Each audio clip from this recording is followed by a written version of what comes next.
अस्सलाम वालेकुम व्यूअर, आपको अच्छी खबर दे रहा हूँ ईटा की तरफ से। ईटा की जितने भी कैंडिडेट हैं उनके लिए गुड न्यूज़ है कि जैसे कि आपको मालूम था कि ईटा की तरफ से अप्लाई की लास्ट डेट 17 तारीख थी, जिसको तोसी देकर 23 मार्च हो गई है। ये आपके लिए गुड न्यूज़ है। और ईटा के जितने भी कैडर्स के अप्लाई का तरीक़ाकार मैं आपको वीडियो के ज़रिए आपके साथ शेयर कर रहा हूँ। आप ये तरीक़ाकार मुकम्मल देख लीजिए।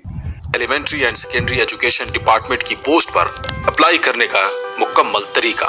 सबसे पहले ईटा की वेबसाइट पर जाएं और elementary and secondary education department की पोस्ट पर अप्लाई नाउ के बटन पर क्लिक करें। अपना CNIC नंबर और मुकम्मल तफसीलात दर्ज करें और एक महफूज पासवर्ड बनाएं। फिर CNIC और पासवर्ड के जरिए साइन इन करें। अपनी प्रोफाइल में मौजूद तमाम जरूरी मालूमात मुकम्मल करें। अपनी तालीमी काबिलियत शामिल करें, जिसकी शुरुआत मैट्रिक SSC से करें। अगर आपके पास काम करने का तजर्बा है तो उसे शामिल करें। अगर आपने कोई ट्रेनिंग हासिल की है तो उसका अंदराज भी करें। अपनी तस्वीर अपलोड करने के लिए गूगल प्ले स्टोर से ईटा की ऑफिशियल ऐप डाउनलोड करें।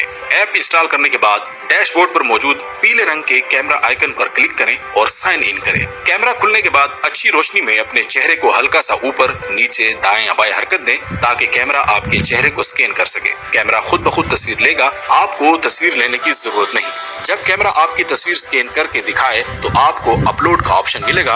याद रखें, तस्वीर सिर्फ एक बार अपलोड होगी, बाद में तब्दील नहीं की जा सकती, इसलिए एहतियात से अपलोड करें। तस्वीर अपलोड करने के बाद ई-सहूलत टोकन जनरेट करें और करीबी ई-सहूलत सेंटर जाकर बायोमेट्रिक तस्दीक करवाएं। बायोमेट्रिक के बाद अप्लाई पोस्ट पर क्लिक करें। Consumer ID generate